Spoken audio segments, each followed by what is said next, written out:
Here we go again. A group of Hillary-supporting establishment Democrats are at it again, wanting to prevent Bernie Sanders from winning the primary. I mean, come on! Hillary's not even running this time! Can't Bernie catch a break? Stop Sanders Democrats are agonizing over his momentum. When Leah Daughtry, a former Democratic Party official, addressed a closed-door gathering of about 100 wealthy liberal donors in San Francisco last month, because of course it's San Francisco, all it took was a review of the 2020 primary rules to throw a scare in them. Democrats are likely to go into their convention next summer without having settled on a presidential nominee, said Ms. Daughtry, who ran her party's conventions in 2008 and 2016, the last two times the nomination was contested. And Senator Bernie Sanders of Vermont is well positioned to be one of the last candidates standing, she noted. I think I freaked them out, Miss Daughtry recalled with a chuckle. Oh, yes, I always laugh when I'm trying to rig the electoral system against the will of the people. From canapé-filled fundraisers on the coast to the cloakrooms of Washington, mainstream Democrats are increasingly worried that their effort to defeat President Trump in 2020 could be complicated by Mr. Sanders, in a political scenario all too reminiscent of how Mr. Trump himself sees the Republican nomination in 2016. Are these people stupid? Because of how Bernie was treated, a lot of his supporters either didn't vote or voted for Trump or a third-party candidate. And in retrospect, most people think Bernie would have beat Trump and would not have lost the Midwest. Are these people just delusional? They can't cope with the fact that they helped Trump get elected, so now they gotta turn it around in their minds? Oh, no, it was really Bernie's fault. Yeah, that's the ticket. How, some Democrats are beginning to ask, do they thwart a 70-something candidate from outside the party structure who is immune to intimidation or incentive and wields support from an unwavering base without simply reinforcing his "the establishment is out to get me" message, the same grievance Mr. Trump used to great effect? I don't know. Sounds like a pretty good anti-establishment candidate to me. You know, the kind of thing people want to vote for nowadays. But stopping Mr. Sanders, or at least preventing a contentious convention, could prove difficult for Democrats. He has enormous financial advantages, already substantially outraising his Democrat rivals. That can sustain a major campaign through the primaries, and he is well positioned to benefit from a historically large field of candidates that would splinter the vote. If he wins a substantial number of primaries and caucuses and comes in second in others, thanks to his deeply loyal base of voters across many states, he would pick up formidable numbers of delegates. Exactly! Because he has lots of support. What are these people so worried about? Actually, you know what? I know what they're worried about. Old Leah here knows that if Bernie wins, he's going to fire every single person that sabotaged him in 2016. This is total, self-serving corruption. That's what this is. That's what's going on here.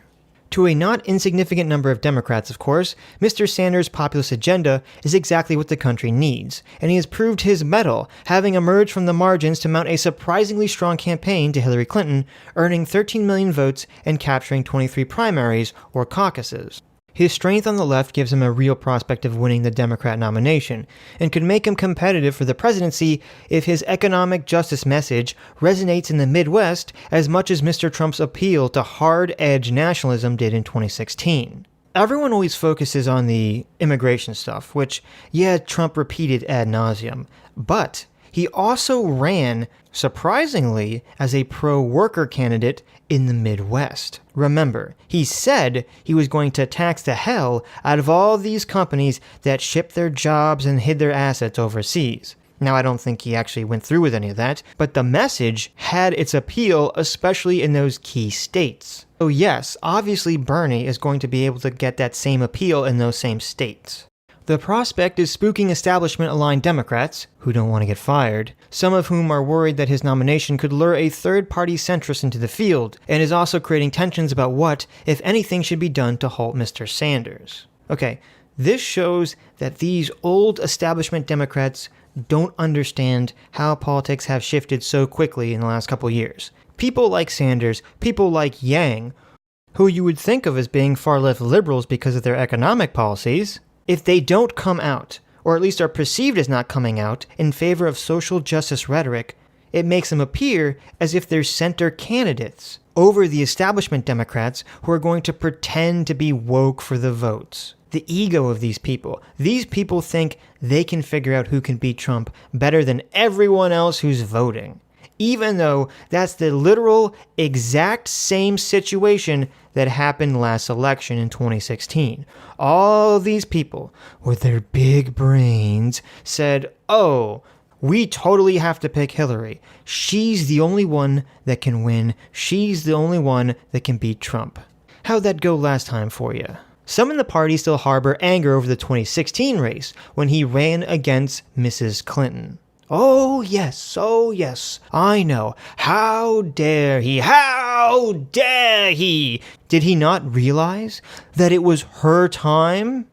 There's a growing realization that Sanders could end up winning this thing, or certainly that he stays in so long that he damages the actual winner, said David Brock, the liberal organizer who said he has had discussions with other operatives about an anti-Sanders campaign and believes it should commence sooner rather than later. So let's talk about David Brock, the guy who founded Media Matters. You know, the organization that recently told Ben Shapiro to F off because Ben was upset that a journalist straight up lied about him. Look, they even threw in a short joke, too. You know, he's too small to ride a horse. Well, either that or they're trying to say he's the Messiah. You know, Jesus rode through the gates on a donkey. So, David Brock is the original Candace Owens, or what we like to call a cipher. You know, the guy from The Matrix who woke up in the real world and was like, nah, I'm gonna go back to living a lie. Thanks. David Brock was a right-wing journalist whose job it was to dig up dirt and attack people on the left, and he made lots of money and fame doing this. He wrote a best-selling book attacking Anita Hill and exposed Bill Clinton having all those sexual affairs before the Monica Lewinsky thing came out. But then he ran into some trouble because he was paid big bucks to write a big attack book on Hillary Clinton. And it just wasn't very good, and he wasn't able to dig up any juicy dirt to really put into it. So the once golden boy, the attack dog, was slammed by his own side for being a hack and a has-been. The book publisher lost millions, and he was fired. So what did he do? What did Brocky Boy do? He just switched sides. He wrote a book about how poor, innocent him was just being seduced by the right. But now he's seen the light. Now he's a changed man and has become a liberal. Which, of course, elevated him to the heights of being a left-wing hero. Sound familiar? Now, Christopher Hitchens has a wonderful quote about David Brock and his book, Preaching His Left-Wing Change. The whole book is an exercise in self-love, disguised as an exercise in self-abnegation. Which means renounce, I had to look it up too. How could he, asked the author of himself, have possibly gone on so long in telling lies, smearing reputations, and inventing facts? The obvious answer, that he adored the easy money and the cheap fame that this brought with him, was more than enough to still his doubts for several years. However, his publisher seemed to have required a more high-toned explanation before furnishing him with a fresh tranche of money and renown. And Brock's new story, that he was taken in by a vast right-wing conspiracy, is just as much of a lie as his earlier ones. And that's the rub here. That's what I think is important for people to understand. One of the few things that will cause a person to renounce their ideology and to switch teams is when their team turns on them, and they suddenly feel betrayed, and then they switch sides. Now, this is important, because when this happens, when a person switches ideologies for this reason, they don't really change. David Brock didn't realize he was doing anything wrong and changed from a position of moral righteousness. He just went from a guy who digs up dirt and viciously attacks people for the right wing to a guy who digs up dirt and viciously attacks people for the left wing. He's the exact same person. He just switched his jersey. So you should be extra careful in your own lives to ever trust someone like this, because at their core, they're still the same dishonest person.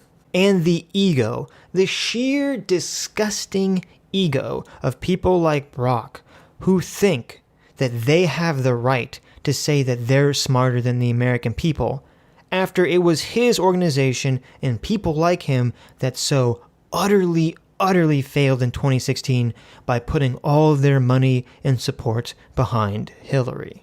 R.T. Ryback, the former Minneapolis mayor, who was vice chairman of the Democratic National Committee in 2016, complained bitterly about the party's tilt towards Mrs. Clinton back then, and warned that it would backfire if his fellow mainstream Democrats start with the idea that they're trying to stop somebody. Exactly. If the party fractures again, or if we even have anybody raising an eyebrow of, "I'm not happy about this," we're going to lose, and they'll have this loss on their hands, Mr. Ryback said of the anti-Sanders forces pleading with them not to make him a martyr. Exactly. It's good to know that there's at least someone smart here involved in all of this nonsense. How can these people possibly expect for their candidate to win, or even for their team to win, if they're going to be too busy tearing each other down?